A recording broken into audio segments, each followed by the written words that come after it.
Thank you, Eastern Bank.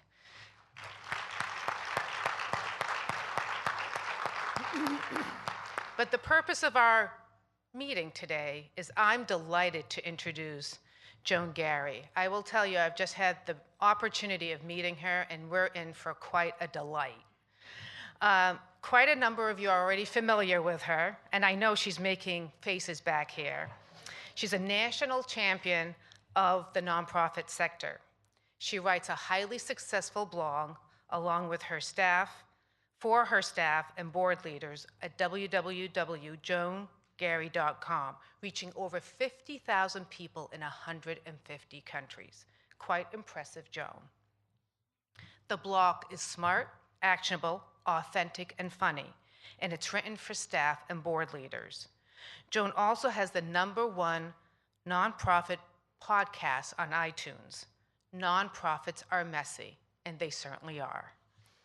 And her book, Joan Gary's Guide to Nonprofit Leadership, also targets paid and unpaid nonprofit leaders and is going to be due out this March, courtesy of Wiley & Sons. And if that's not enough, this woman is busy. Joan is a regular on NBC's new weekly show, Give, where celebrities visit 2 nonprofits and have to deliberate on how to divvy up their charitable dollars so that both organizations win. She serves as a consulting producer and an online judge on the show.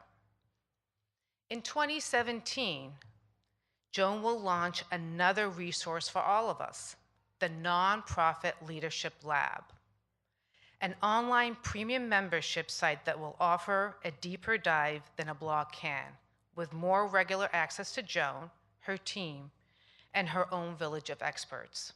Stay tuned on that. Joan began her career as part of the management team that launched MTV in 1981. I'm sure she's got a lot of great stories to share with us. And went on to Showtime for 8 years before becoming the executive director of one of the largest gay rights organizations, GLAAD. After 8 years, she stepped down and built a boutique consulting firm focusing on leadership development, board transformation, strategy, organizational development, and crisis management. Please join me in welcoming Joan Gary. Thank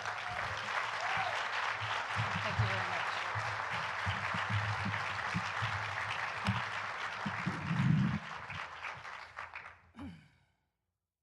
Rhonda, thank you very much. You should also know that Rhonda is wearing red today, but that is no indication of who she voted for this morning.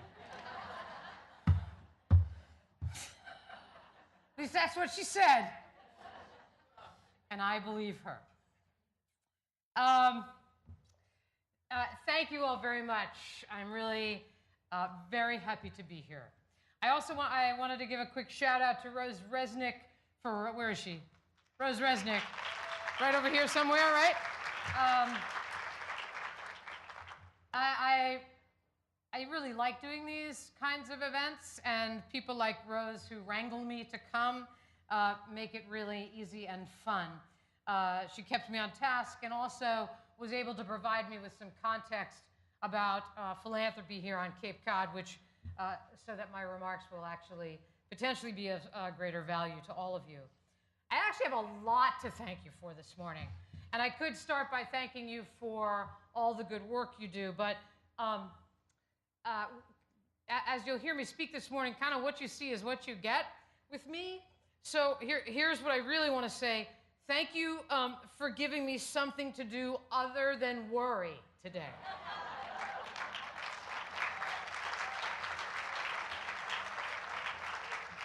I'm going to worry all the way home to my drive to New Jersey before I go vote, but for this, you have given me a very welcome respite.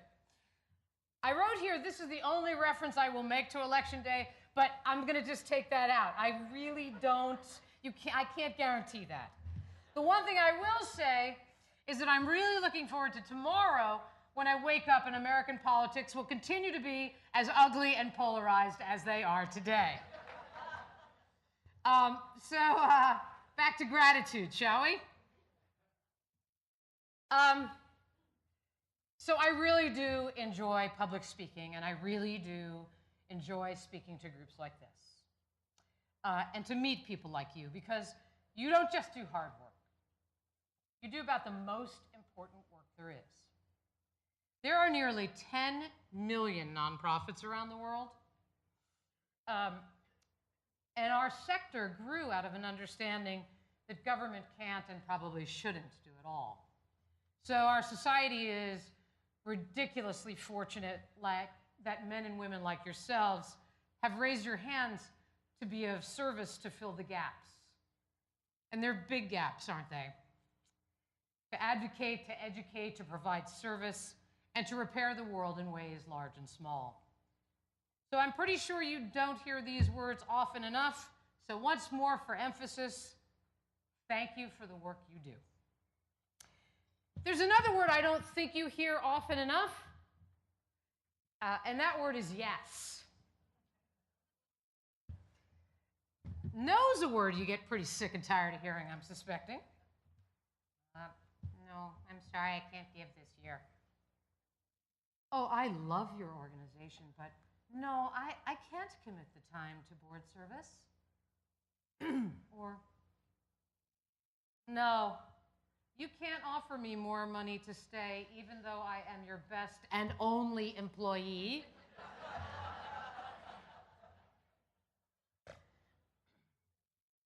Or that board member who just simply says, oh no, I can't ask for money. So, I just want to say this a few times just so you can hear it, take it with you through the day, let it sort of kind of drip all over you. Yes, you do great work. Yes, you are smart enough to come to an event like this to network with your colleagues, to be enriched, and to create a leadership community.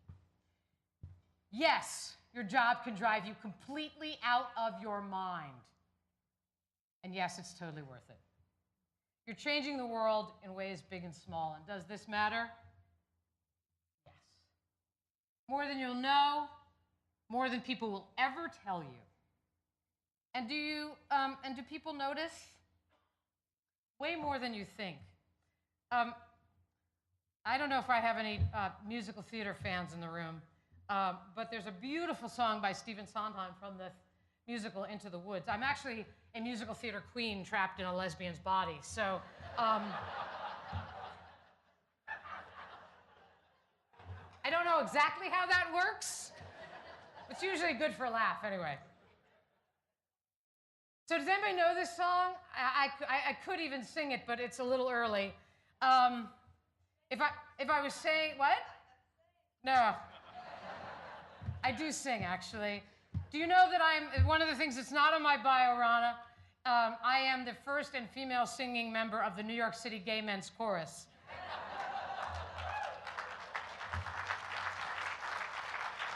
250 men and me. I thought it might be a useful exercise to try to blend and stick out all at the same time.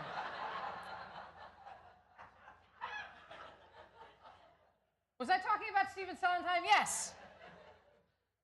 The lyrics say, careful the things you say, children will listen. Careful the things you do, children will see and learn. Children may not obey, but children will listen. Children will look to you for which way to turn, to learn what to be. What an amazing opportunity and what an immense responsibility. One last thing. You're here. I bet a lot of people actually couldn't imagine making the time. And so that sets you apart. It makes you a special kind of leader. And really quickly, if you are a board member, would you please raise your hand? Okay, now, for those of you, no, keep them up, please. Do what I say. I'm in charge right now. Okay, for those of you who do not have your hands up, can you put them together like this?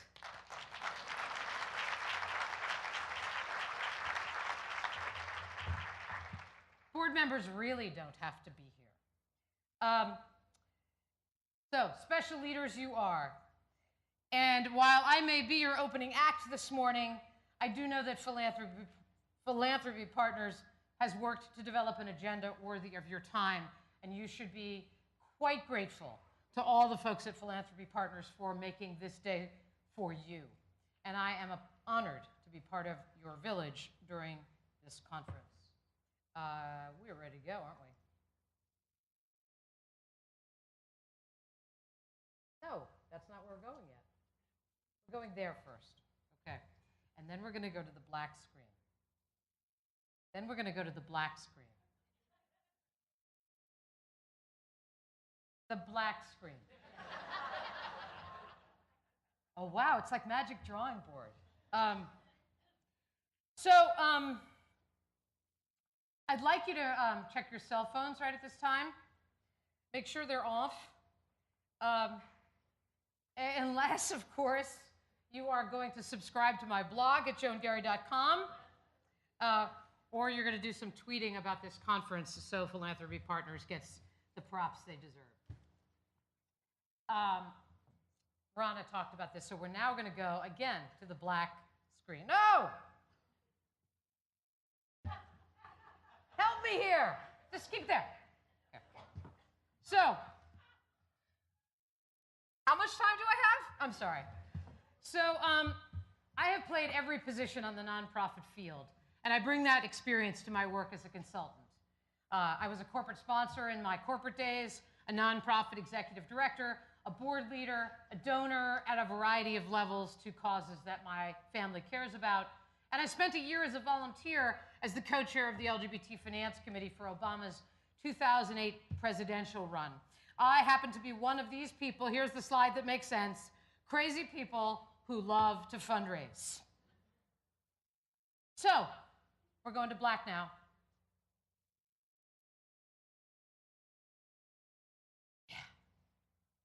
So how did this kid fresh out of college who landed on the management team that launched MTV evolve into a nonprofit evangelist? Not a word I would typically use to describe myself, by the way. Why didn't I just stay and help create groundbreaking programming like you'll see on MTV today, like X on the beach? That's EX on the beach. And then my personal favorite, Yo Mama, a show that is literally described as based on insulting one's mother. Wow, you could just come to my house. So I'm guessing that when you were a kid, right, you sat at family functions and people, those annoying relatives said, so what do you want to be when you grow up? And I'm guessing that not too many of you said, I'd really like to lead a nonprofit, or better yet, what I'd really like to do is be a fundraiser. But here you are. Lucky you and lucky us. So I'm about as Irish as they come, and storytelling is a little bit part of my DNA, so I'd like to tell you my story. The story that led me to a very messy nonprofit.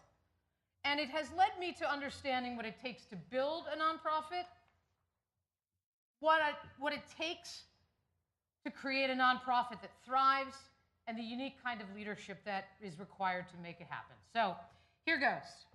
In 1997, at the age of 39, either to avoid a midlife crisis or because I was smack in the middle of one, I left the corporate world and became a nonprofit executive director. The heck did I do that for?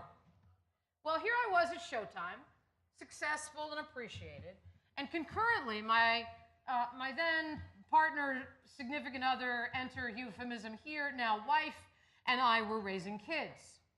This was the early 1990s, and we were most definitely pioneers. Like, not the covered wagon kind, more like the Volvo wagon kind. It was a raspberry color. It was nice.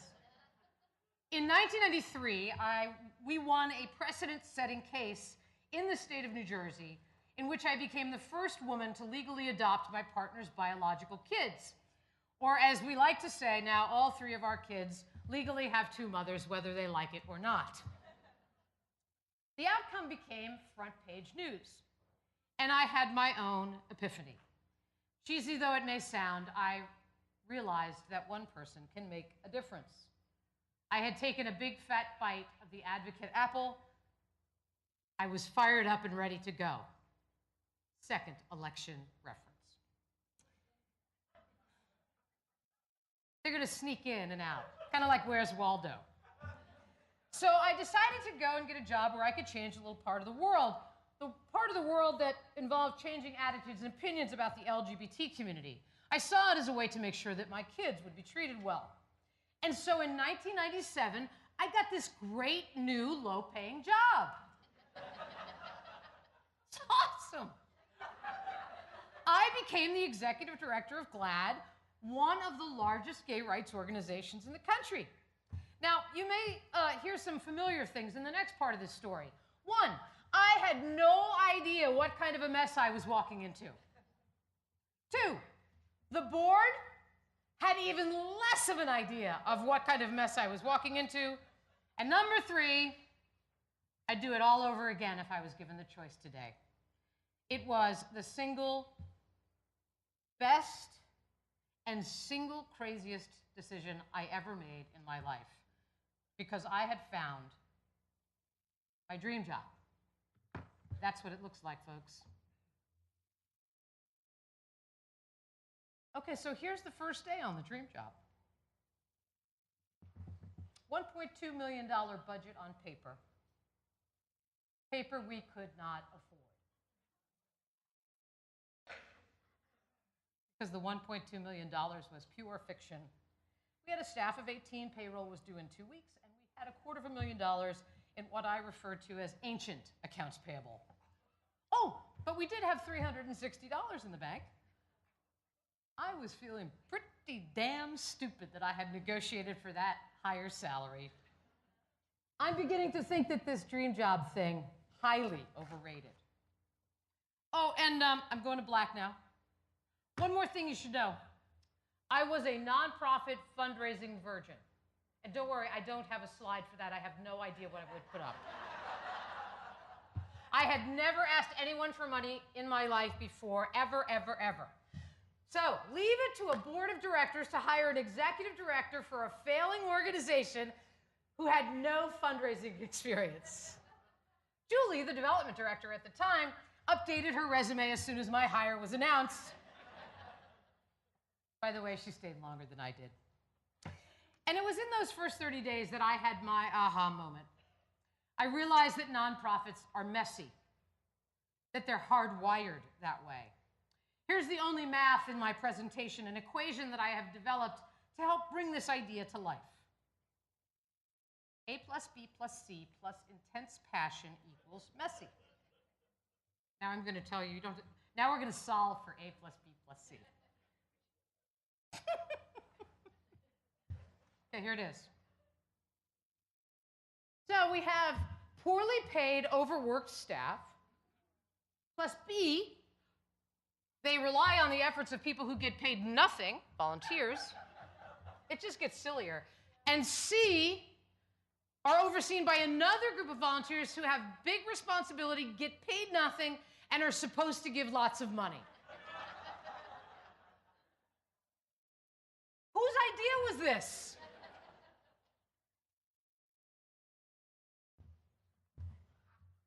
Really? So, I'm going to black now. I arrived to a big mess, but we, the staff and board, we dug the organization out.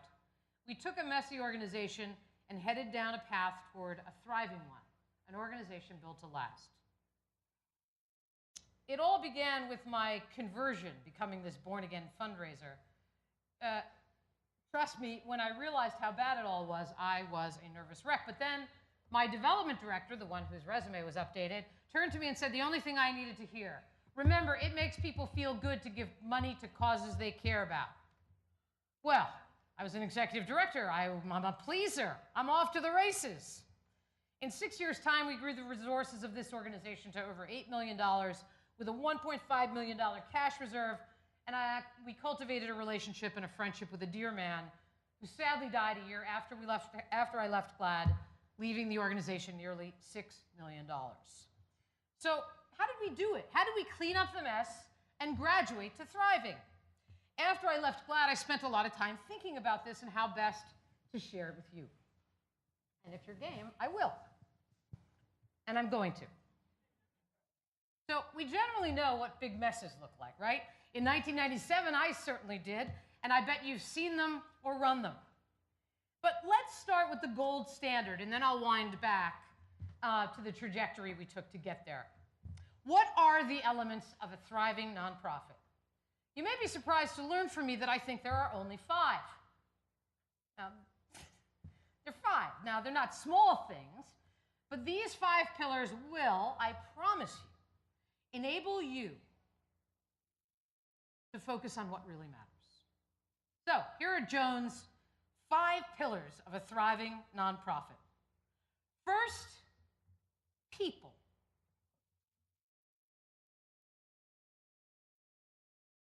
Are you doing this or am I doing this now? I'm not doing this anymore. There they are. You've got to get the right people on the bus. And when I talk about the bus, I'm talking about staff and board. I'm talking about building a workplace of choice. Number 2, money. Coming in, diverse and balanced. What that means is you can't have an $800,000 event and maybe $15,000 of money that comes from someplace else. You don't get to graduate to thriving like that. And that the money going out, the financials, must be managed with great care by your staff and your board in partnership. Partner number 3, programs. This is actually a beautiful photograph that I found from one of your organizations that works with elderly people. Then I realized that person on the right isn't that much older than I am, and I got a little depressed. But it's a beautiful photograph. Your programs have to be mission-centric. And they have to either have clear and measurable impact, or you've got to be headed in that direction. And the next one, storytelling, narrative. Your key ambassadors have to be able to tell a 5-star story about your organization that invites people to know more and to do more. And then last, strategy, developed jointly by your board and your staff. It has to be smart, the destination clear, and it has to be marketable because it has to invite people. It must inspire people. And I'm not talking about a 5-year strategic plan. I'm talking about strategy. Where are you going? How are you filling that gap? Now, let's be clear. No organization has all of these things. You're good in some areas, not so much in others, and then there are a few areas you just try not to think about. Building a thriving nonprofit is a journey, and you don't magically go from messy to thriving. I see that there are 2 stages that are in between, and they are, thank you, and they are what I call growing and healthy. So here's my story of the Glad Dig Out from messy to thriving. We start with key components of the mess, right? Not all the right people on the bus. The Partridge family was unavailable the time that I started at Glad. I had a couple of stars, but not many. I had a working board that was not clear on its role, with 2 exceptions. Actually doing the work, and also they seemed quite clear that they were supposed to sell tickets to events. Number 3, money was our biggest mess. We were deep in debt, the board finance committee didn't know it, and our eggs were all in one single event basket. Our narrative, our story was rooted in finger-wagging at the media for defamatory coverage of the LGBT community. Glad was a watchdog. Calling out the problems is important, but we were not offering solutions, which I considered to be more important. And as for strategy, there wasn't a formal one. I had one in my head, but that would require me to lift my head out of the ancient accounts payable spreadsheet in order to lead us into some new direction. So people and money drive programs. That much I knew. I quickly assessed my biggest assets, my money folks, a finance person and a development person, and they became my closest allies. The next thing I did, this is important for new executive directors who encounter mess, I laid the problems at the feet of my existing board.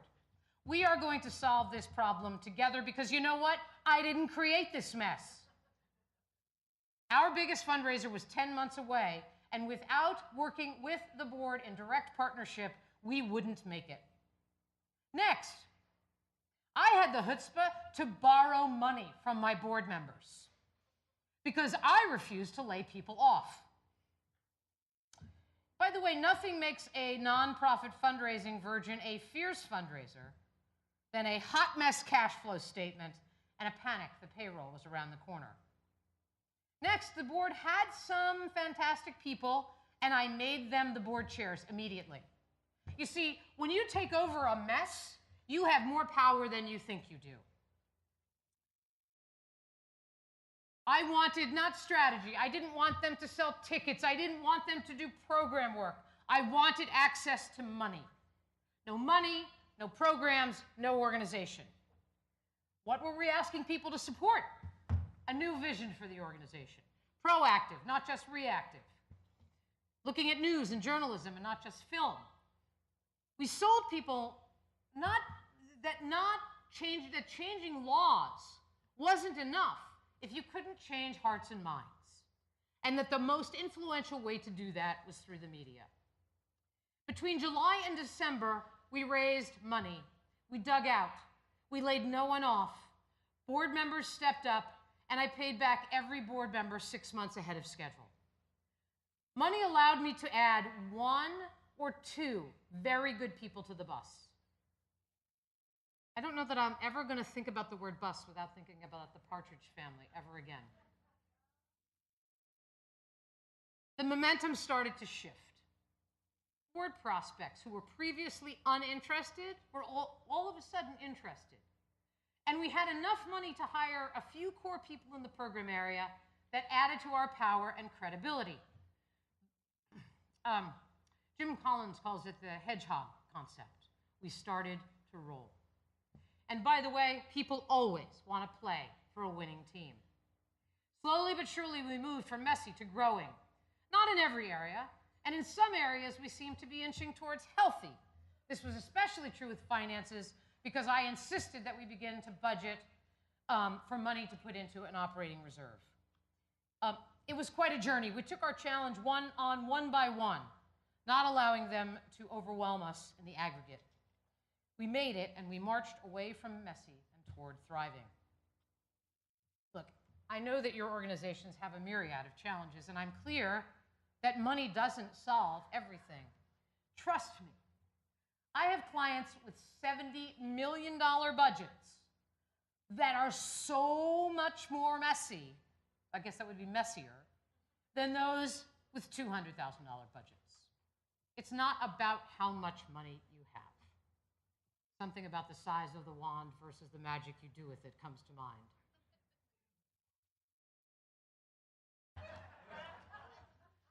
Maybe it shouldn't have.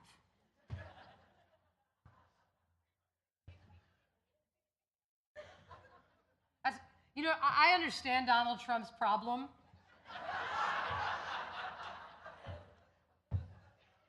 No, I don't really understand Donald Trump's problem, but the off-script part I definitely get.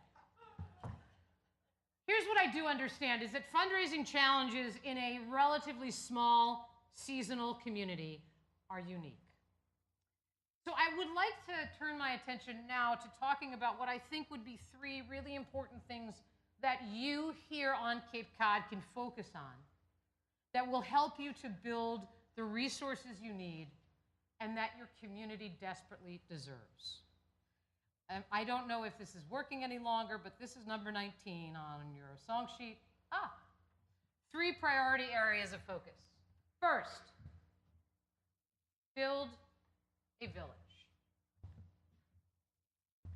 Number 2, think of your organization like a twin-engine jet. And number 3, create a culture of storytelling. It is my argument that if you focus on those three things, and if your organization fills an important and unique gap in your community, and that's an important if, by the way, you will raise the money you need to get the work done. So let's talk about each of these. Building a village. You know, it takes a village. Election clue number 3. Jim Collins, again, talks about the bus. I actually think about the village. So here's my image for building a village. You've got to create the best of the village people. This is your first job. I'm not kidding, and you're going to remember that picture later, and you're going to say, why did you put that up there again? No, you're going to say, this is important. Build a village of people deeply committed to your organization. It does not take very many. The number one thing you are looking for, passion for your mission. It trumps everything. It is more important than anything else. And this is true for staff and board. If you're lucky enough to have staff. On the staff side, you're looking for two very important attributes. Two attributes I'm talking, not skills. Passion for the mission and the ability to communicate that passion effectively, whether it's in writing or in a conversation at a barbecue. More on that in just a minute. The communication part, not the barbecue part.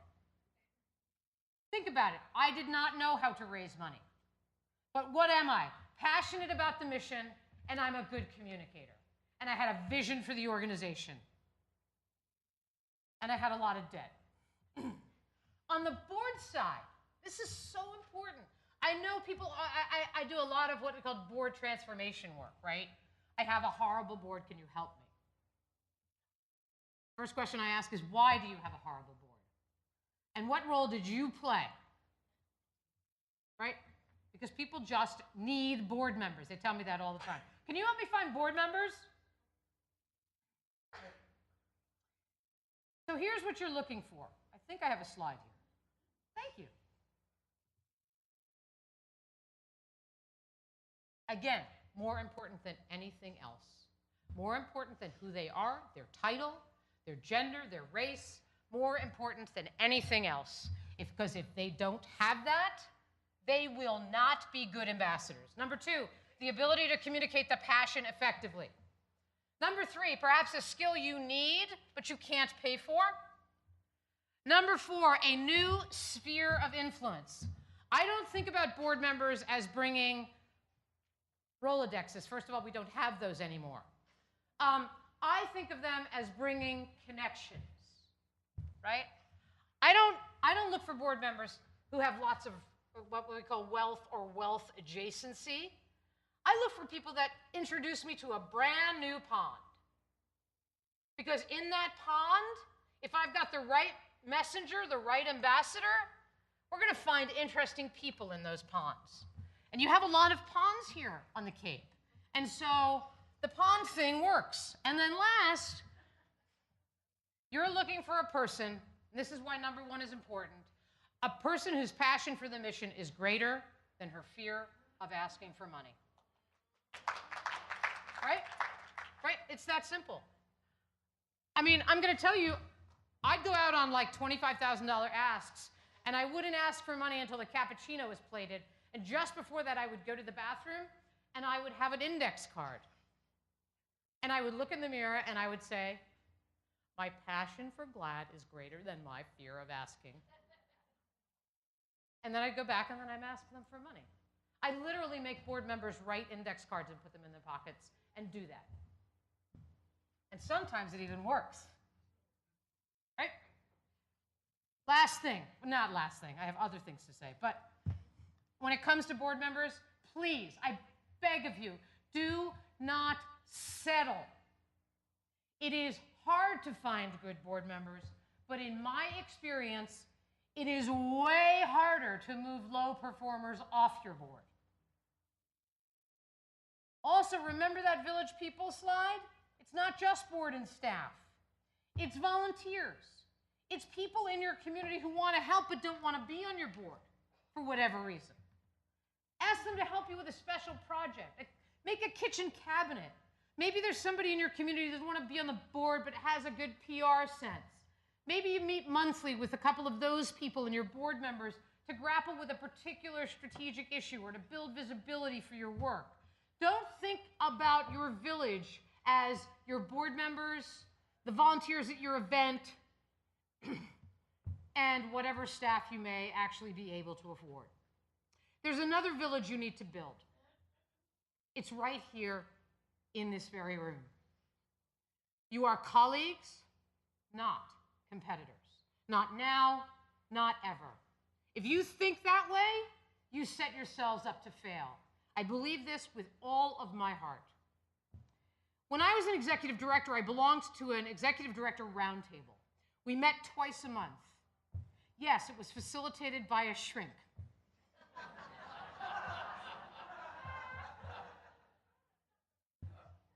I went off script again. We shared best practices, we supported each other. Sure, we kvetched a little, right?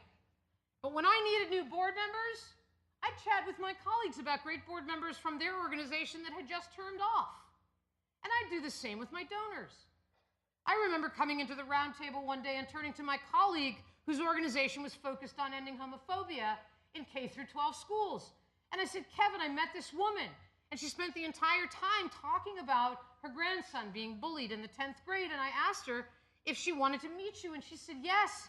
And you know what? She became a donor to both organizations.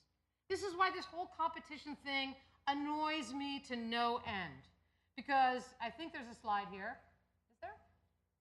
I don't believe in competition. I don't believe it has any place in our sector. And I do firmly believe the pie gets bigger. The pie gets bigger. You know why? Because once people understand and they have a sense of how good it feels to give to causes they care about, they expand their philanthropic portfolio. If you do it right, that's what happens. And I'm asking you to take advantage of gatherings like this. I'm asking you to, if you're not a member of this organization, you should be. Build connections, relationships, and please do not be cautious with one another. You are hardwired to be very generous people, or you would be doing something else for a living. So my goodness, why don't you be generous with each other? So, we've built a village. What's our second item? Think of your organization like a twin-engine jet. See those two engines? One's your board and one's your staff. I know, you're sitting there thinking like this, right? I know not many executive directors think about their boards in this way. They see them as over there, a necessary evil. I hear it all the time. Can they just not leave me alone and just go raise money? And not just in the summer, I need it all year long. No, actually, they can't leave you alone. Because you need to see them as partners. And you need to see your board chair as a co-pilot. In my mind, the relationship between the board chair and the executive director is the single most important indicator of the health of a nonprofit. There are many things it could be, but for me, it's that. So what are the implications of a shared leadership model for a nonprofit? You're in this together. What it also means is that the road runs both ways. It's easy to complain about your board, but the road runs both ways. Your board members will be engaged in and ignited by the work when you enrich and appreciate them. When you are all clear about whose roles are whose. When you develop board meetings that enable them to really feel a part of your organization, and when they hear stories that give them goosebumps. When we all stop thinking about the board in a transactional manner, right? If my board member doesn't give me a couple of names of people that I should hit up for money, then what good are they? When we stop thinking about it that way and begin to think about what a board member needs in order to be the best possible ambassador, then we might actually get somewhere. Now, of course, you have to recruit the right people to begin with, which was my earlier point. You keep somebody in, you bring somebody on who has passion for the mission and who agrees to wear what I call their organizational glasses. And they keep that lens, that filter on in every setting. Always on the lookout, not in an icky, exploitative way, but always on the lookout for someone who might benefit from hearing about your work. I could talk about this all day, but I have to get home to vote. And on this point, just one more thing. This is how you build a board that fundraises. You get the right people, the village people on the bus, and then you invest in them. Give them what they need to be successful. Make sure, and please, I was a board member, and I felt this. Give them the opportunity to contribute everything they are bringing to the table. Life experience, insights, expertise, common sense, strategic thinking, yes, a sense of humor. Because if you can do all that, then it looks, no, not that one, back to the plane. Then your plane flies smoothly in the right direction, and you won't have to nag them to write a check, and you'll be even happier with the amount you see on it. Number 3. Now we get the kid reading this story. There he is. Building a culture of storytelling. So we've got a village, the village people, right? Shared leadership, and storytelling. It's amazing how hard this is for people. How hard it is for leaders to tell a good story about their organization, to succinctly share with a potential stakeholder what their organization does and why it's important. You see, leaders love their organizations, right? You love your organizations, and when someone asks you about it, you want to tell them every single thing. Do I have enough time? I don't know if I have enough time. I sat next to somebody, a fundraiser, and I said, so what do you do? She said, I run blah, blah, blah nonprofit. I said, oh. I said, tell me about it. 20 minutes later.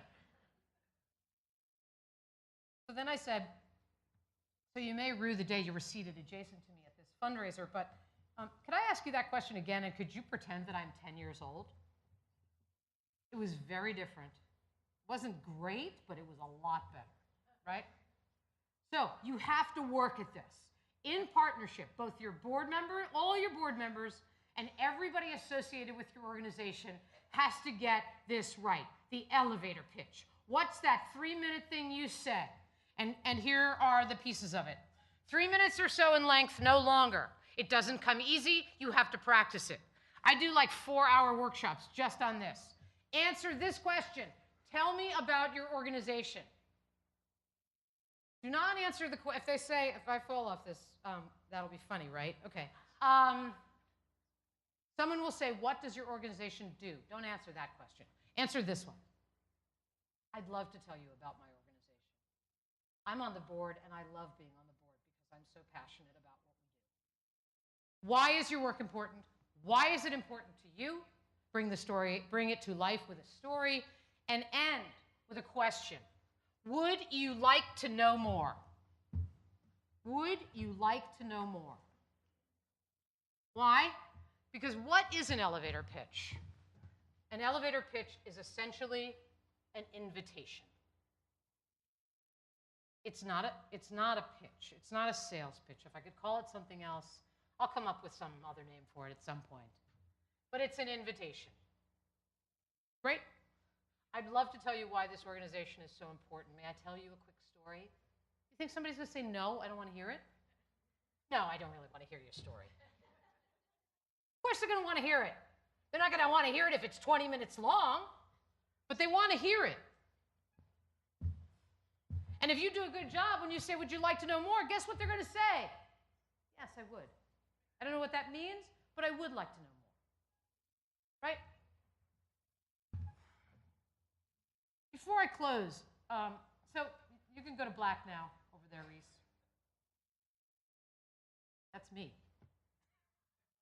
Okay. I thought maybe I'd sort of bring this all to life for you just for a few more minutes. So yet another story from Joan. My family owns a second home on the east end of Long Island.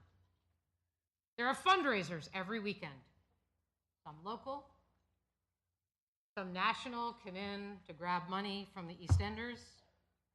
Lots of political fundraisers. We have to choose wisely. And I will be honest with you, sometimes we choose D, none of the above. So there's this organization called Animal Rescue Fund, ARF. Cute, right?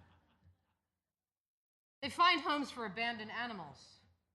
Abandoned in magnificent, expensive summer rentals by people who just wanted a pet for the summer. Horrifying. So when we decided to get pets, our kids were adamant that we too would get rescue pets. And what would a slideshow be without a picture of my animals? Here they are. That's Chuck, the dog, on the left, and Lou, the cat, on the right. This was taken after we'd been away on vacation. I call this, no, we didn't have a party while you were gone.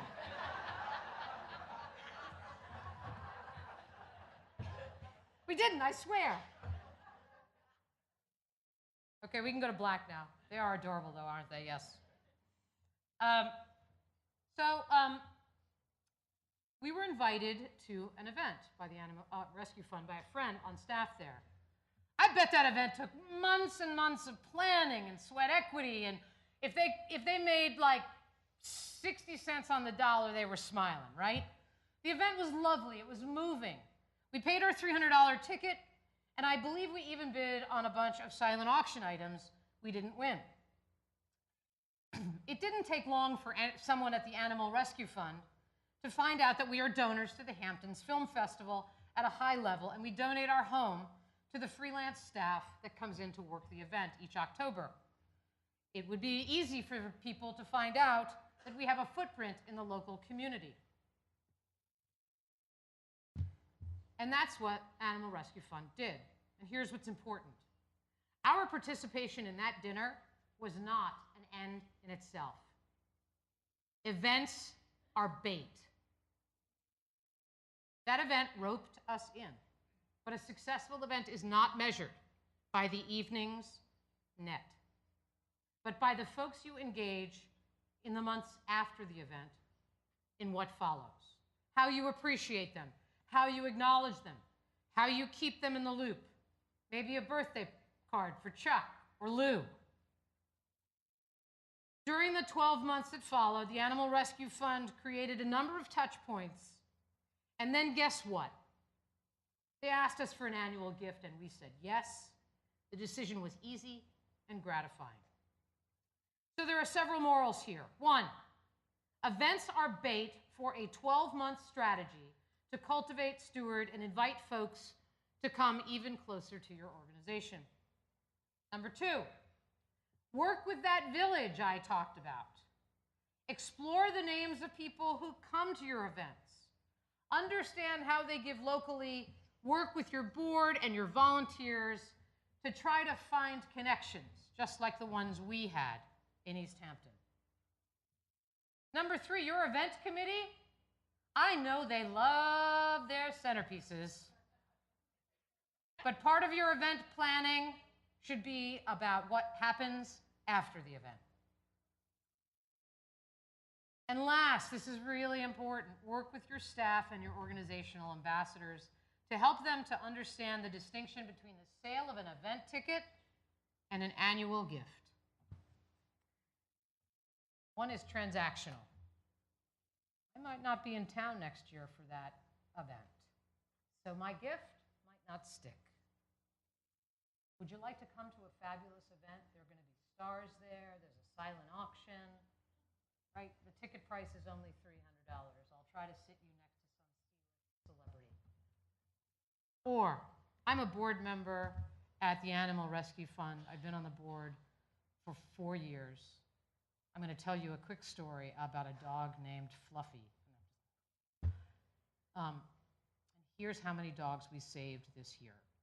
Would you join me in making an annual gift of $1,000 to the Animal Rescue Fund this year?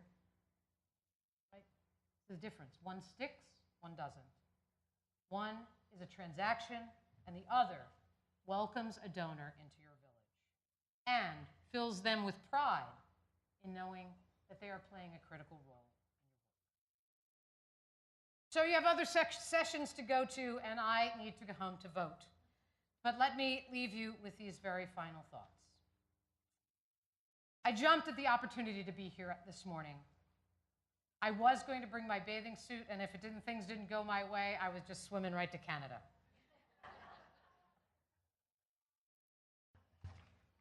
I didn't bring my suit. I'm taking my chances.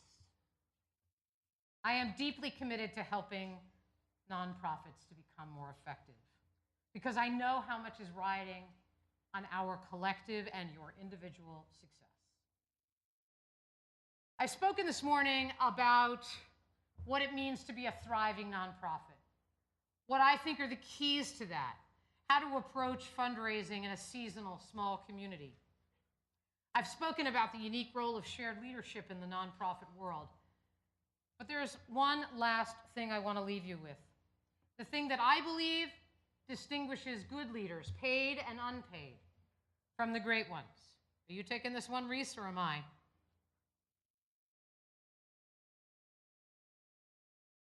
Leading nonprofits. Look, I have been there. I know there are days when it doesn't feel like this. I know there are days when it feels like this.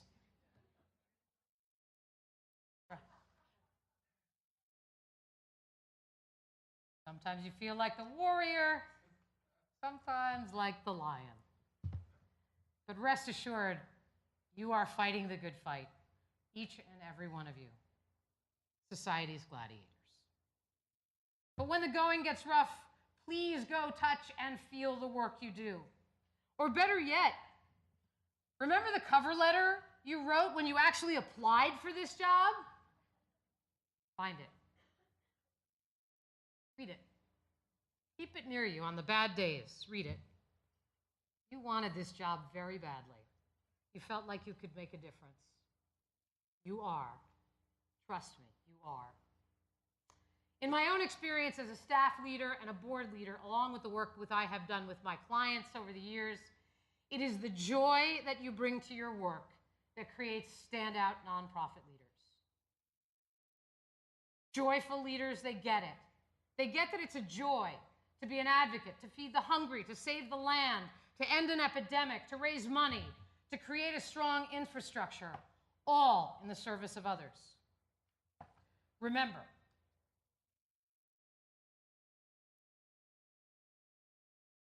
you have a dream job. I believe deeply in the power of the nonprofit sector to change the world in ways large and small. And if you have raised your hand as you have to say, I want to help, I want to work here, I want to volunteer, I want to raise money for you, you are, in my book, nobility. Your work says something important about your character, your spirit, your commitment, your integrity, your courage, your perseverance, your grit. Make no mistake, not everybody makes that choice. Far too many people with time, connections, and capacity sit on the sidelines. You made a different choice. Your feet are firmly planted on the high road.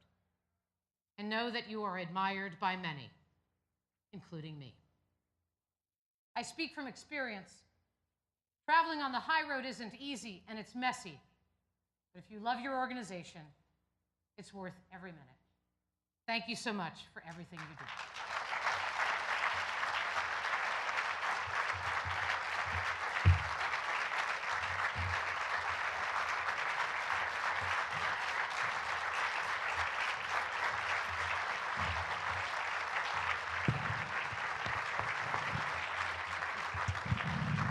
Before Joan takes off back on the highway to make sure she can get there in time to vote, she is going to answer some questions. So please, I think we have a couple of spotters out there with microphones. Jeff Lank over here. Do we have any questions?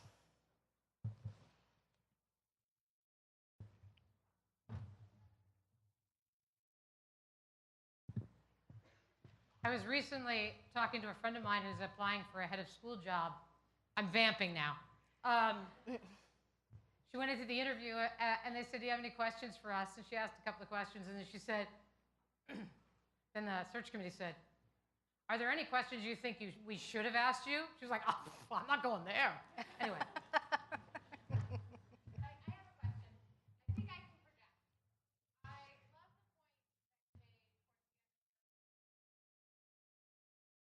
Yes.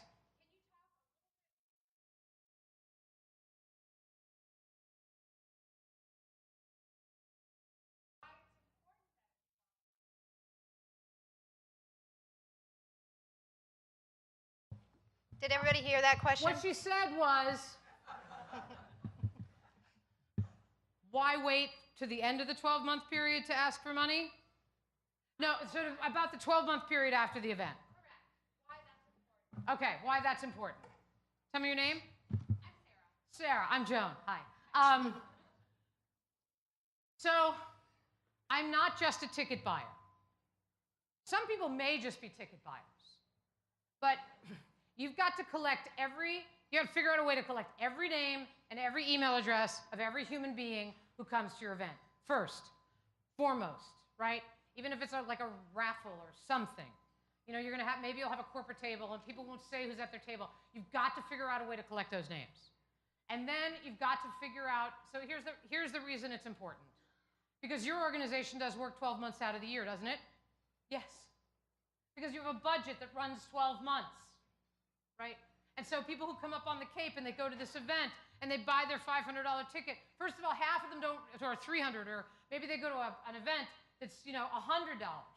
But your past hors d'oeuvres cost you $25. I mean, so if people don't understand that there's a net, right? So so the Animal Rescue Fund could have tapped us for money closer than 12 months later. Absolutely. Here's what they could have done. They could have decided to ask a board member. This is a very, very good strategy. They could have asked a board member to host a cocktail party. And out there, they probably had some nice houses. People like their nice houses. They like to go to cocktail parties at nice houses where they only drink white wine because God forbid the red wine should spill. Really. If you have that kind of house, just clean your carpet. Anyway. Right? Anyway. Don't get me started on people who have porta potties. Anyway, right? Do not get me started. What do they think I'm going to do in that bathroom of theirs?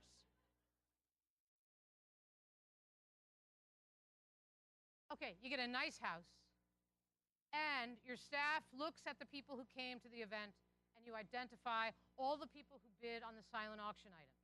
Maybe the people who didn't win because they were ready to spend money they didn't spend.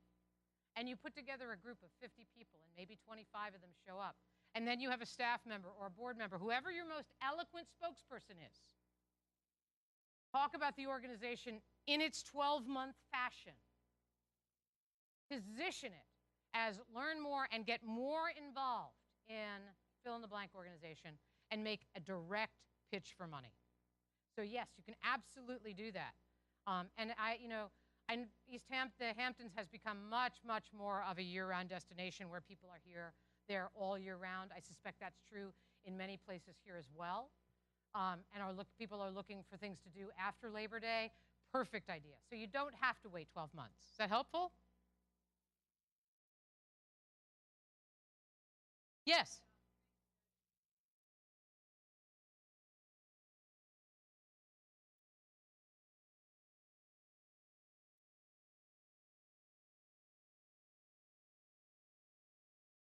Okay, how did I get my board to become good storytellers? Well, first of all, so embedded in the DNA of GLAAD is this simple concept that if more people heard the stories of LGBT lives, they would accept, they would understand, we would be more visible, people would understand, they would accept. So we had sort of a storytelling DNA. But one of the things that I did that I thought that ended up being really helpful in this build a culture of storytelling, I did it on the staff level and the board level. I did something, my board members were out and about at varying cocktail parties every weekend. I knew that. Often at somebody else's organization's fundraisers, right? Which is fine. I wanted them to have something to say, and I wanted my staff to be good at telling stories. So every other Wednesday, you could contribute to me your glad story. Any staff member could contribute a story. It had to be short, a paragraph. It had to be impactful. It had to have the components in it that I talked about. It had to be impactful. It had to have a real person's name in it. It had to show the power of the work. So maybe I'd get like 8 or 9 of them, and I'd pick 3. Tweak them up a bit, and on Friday afternoon, I sent them out to the board, the bi-weekly cocktail party soundbite memo. And at the beginning of it, I said, I know all of you are going to be somewhere this weekend, and when someone says, are you still on the GLAD board, if all you say is yes, you have not done your job. If someone says, what's new at GLAD, and you say, everything's great, you have not done your job. And I am now handing you 3 stories you can tell. Pick one, think about it, and I made sure it wasn't so complex so they didn't have to memorize it. And my board members actually became very good storytellers because I fed them. And my staff became better and better because they'd say, hey, Joan, how come I didn't make it into the soundbite memo? And I'd say, because your story wasn't good enough. And I'd say, here's what would have made it better. And it then became like a staff storytelling competition. I love competition, except elections. So anyway, right, is at a staff meeting. At a staff meeting, make sure that there's always somebody telling a story about the work, right? Because the person who works in accounts payable doesn't hear enough about it, right? They don't hear enough about it. And make sure that every board meeting has some way that every board member can touch and feel the work. I don't know, are we out of time or can I tell a quick story? Okay, so board retreats are very interesting to me. They're often just a complete waste of time, which is why I like them, because I try to design them in such a way that they're not.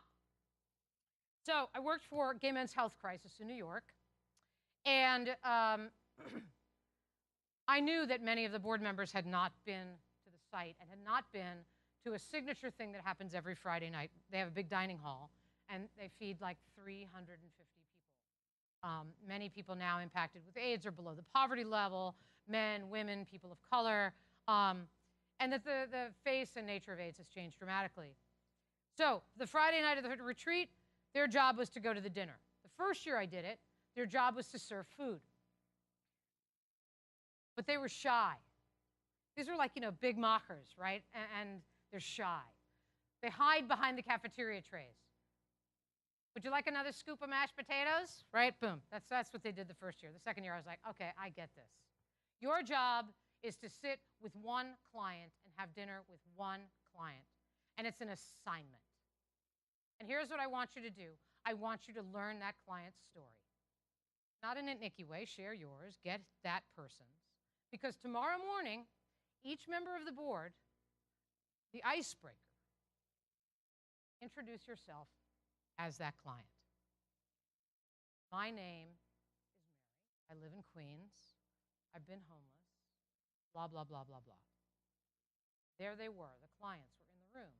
And then I took big, poster boards, and I put the names of all the clients that had been introduced to us on flip charts all around the room. And when the conversation got heated or stupid, not that board meetings ever get heated or stupid, I'd say, what do you think Mary would think about this conversation? Right? Would she think that would be a really good use of the time of the board of Gay Men's Health Crisis? And it just like brought people right in. So think about creative ways to bring the work to life. It doesn't have to be, and by the way, don't let it always be you. You are not always the best messenger if you are the executive director. Bring in somebody else, somebody who can validate the work, a funder who can talk about the sector, anything that makes the board member feel enriched, inspired, and appreciated.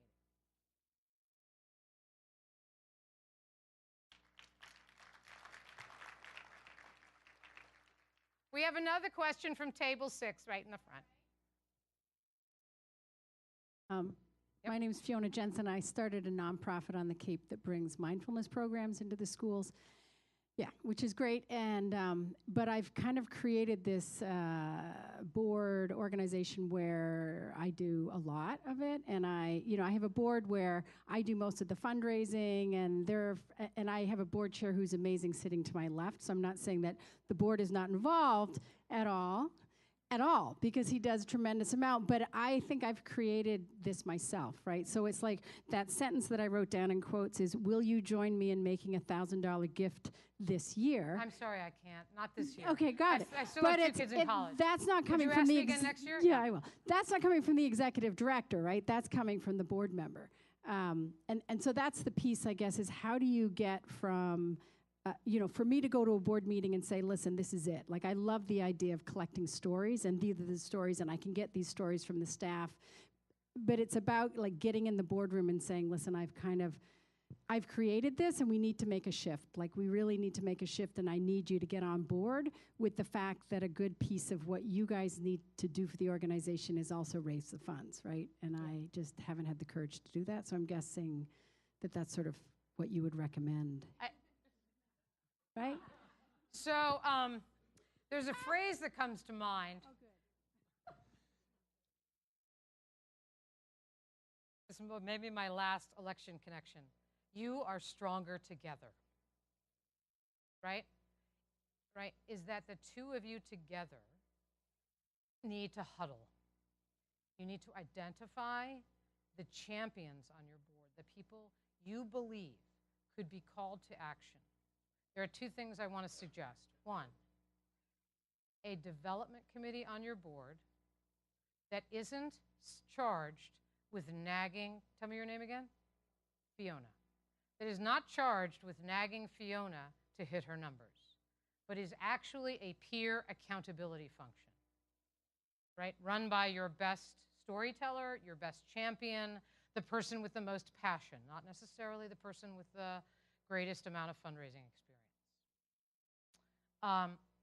And let the board begin to hold itself accountable to raise money.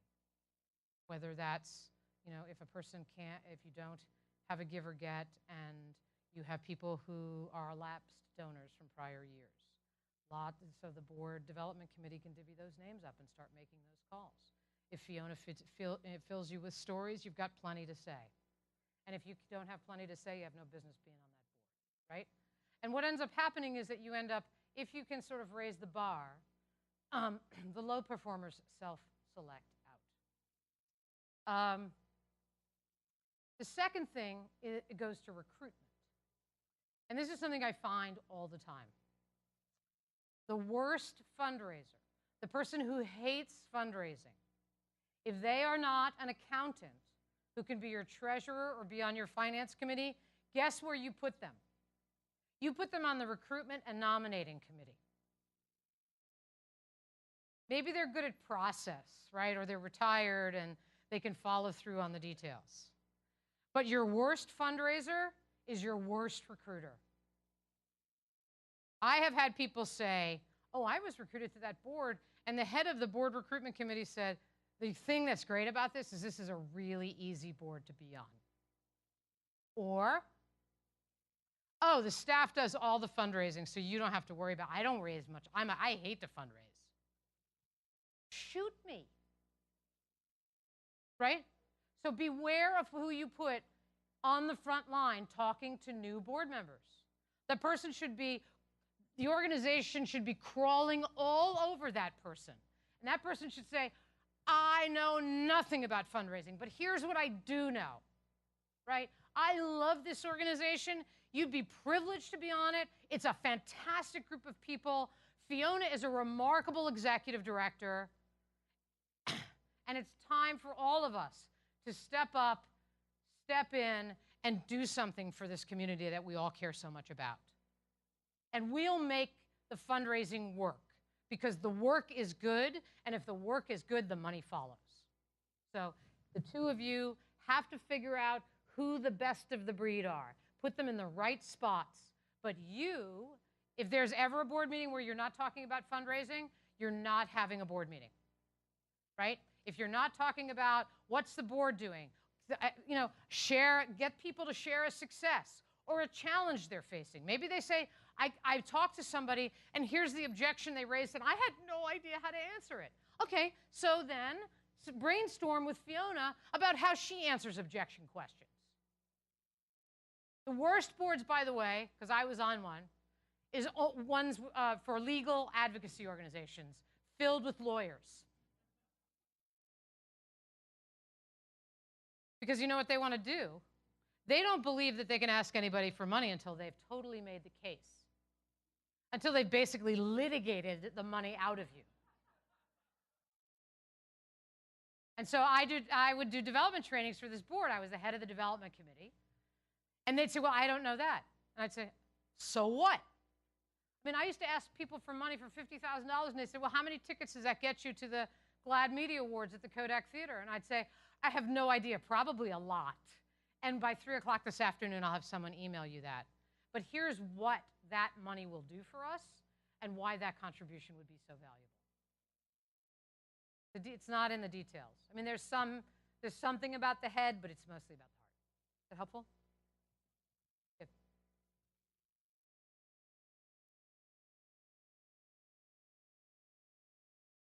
Hi, my name is Jean. Hi, Jean. I'm Joan. My mother's name. I like that name. It's a big name for mothers. I think It is. I was in like 7th grade. People would say, "Oh, that's my mother's name." I think that. Now I'm a mother, so it works. I'm sorry. No, Did you have a question? I do have a question. I think that the Cape and Islands are feeling a lot of event fatigue. I can't add one more event to our summer schedule. In your travels, have you come across some new creative ways to do fundraising besides having an event? First of all, your board will always want to have events. Your board is going to shove events down your throat like nobody's business, because it's so much easier to sell a ticket than to ask somebody for an annual gift, right? So you have to stop your board, stop before they event again, right? You have to cut it out. Your organization's budget should not be more than, 35% of your revenue should come from events. That's it. You can't be event contingent. Too many things can happen. Too many things can go wrong. So one of the things you have to do is train your board that events are very, very risky fundraising, and that being overly dependent on them makes you highly vulnerable as an organization. The answer to your other question is I really like small major donor events. I like salons, Jeffersonian dinners, where you're enriching people who live on the Cape to learn more about a sector, because the more they learn about an issue, the more invested they become. The more they hear it from you, if you're an eloquent and compassionate person who's talking about that organization, the more they're going to say, I would like to know more, right? So I like smaller gatherings. If you're going to ask for money, don't be shy about it. We used to say on our invitations, please join to hear more about GLAAD's, I don't know what it was called, you come up with these cockamamie names. GLAAD's Media Circle, 3,000 people nationwide who give $1,000 or more. So it's very clear you're going to ask for money. I have a pretty foolproof major donor event recipe that's probably on my blog, I think, about how to do that well. Depends. If you're in the direct service business, I'll give one last story. So little events, I think, they're easy. You ask somebody to host and underwrite, so all the money drops to the bottom line. And do something else. Ask the host or somebody else in your organization to put up money that gets matched in the room. Matches are very, very, they're really smart to do. Even though everybody knows they're kind of bullshit. I'm sorry if I offended people. That's the only time I curse today, right? Anyway, but they work like a charm, especially if they come from the host. And make sure it's a warm, welcoming, inviting space. People like to do things in these big art galleries. You know, those are cold spaces. You can't hear well. But if I'm like in your house and I'm seeing pictures of your kids and you have some connection to the organization, because people are looking for home in varying kinds of ways and in varying kinds of places in their lives. And you can provide that for people. My last story, direct service. My oldest and dearest friend, Sylvia, who will be drinking heavily with us at our house this evening, she doesn't always drink heavily. Sylvia Vogelman doesn't drink heavily. Joan Gary probably fills that bill. Anyway, started out in the kitchen at God's Love We Deliver, right? They deliver hot meals to homebound patients with chronic illnesses. Started as a volunteer, slicing and dicing vegetables, went out on trucks to deliver food, became part of the Tuesday morning kitchen crew, a club of volunteers, a family. Worked her way up. Before you knew it, Sylvia Vogelman was the chair of the board. She does not have wealth. Turns out she's pretty wealth adjacent, but she doesn't have a lot of wealth. She came up with an idea, and this is about creativity, right? If you care so much. And she thought about the fact that she was in this kitchen, and they were renovating, and they were putting up these beautiful, clean white tiles. And she said, why don't we sell the tiles? They were like, what do you mean sell the tiles? She said, we put God's Love We Deliver hearts, the logo, on the tile with a name. And we put a special marker if the person is deceased, and no marker if the person is living. In like 4 months, they raised like $500,000 selling very inexpensive, right? They just recently built a $33 million building, Michael Kors, so you know it's fabulous. And they meticulously grabbed every one of those tiles and moved it to the new kitchen. And guess what? That kitchen is twice as big, so guess what? There are a lot more tiles to sell. So the moral of that story is passion drives creativity, always. I mean, that would probably be some kind of big slogan on a billboard in Silicon Valley, right? Passion drives creativity. Use it. Use your passion to get people to think outside the box and not go to the easy thing of, oh, I know, let's have a dinner.